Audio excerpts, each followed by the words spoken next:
Imagine a world where a soft drink company owned one of the largest military fleets on the planet. This isn't a plot from a dystopian novel. It actually happened in 1989.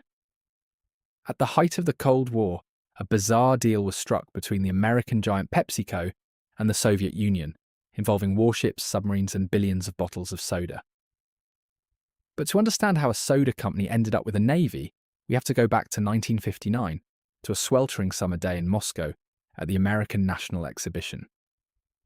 Vice President Richard Nixon and Soviet leader Nikita Khrushchev were locked in the famous kitchen debate, arguing over the merits of capitalism versus communism. The tension was thick, the room was hot, and Donald Kendall, the head of Pepsi's international division, saw a golden opportunity to cool things down. Kendall led Khrushchev to the Pepsi booth and handed him a cup. The Soviet leader took a sip, liked it, and the seeds of a massive corporate empire were planted.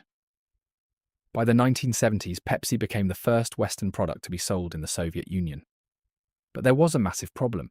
The Soviet ruble was worthless outside of the USSR.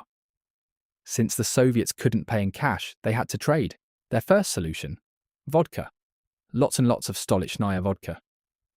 For years, this soda for vodka swap worked perfectly. Pepsi got the rights to distribute the vodka in the US, and the Soviets got their caffeine fix. But by the late 1980s, the Soviet Union was crumbling. Their economy was in shambles, and the vodka trade was no longer enough to pay for the billions of litres of Pepsi consumed. The Soviets were desperate. They wanted to keep the Pepsi flowing to prevent public unrest, but they had no hard currency left.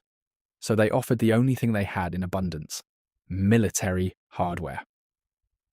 In 1989, a new deal was signed. In exchange for Pepsi syrup, the Soviet Union handed over 17 submarines, a cruiser, a frigate, and a destroyer.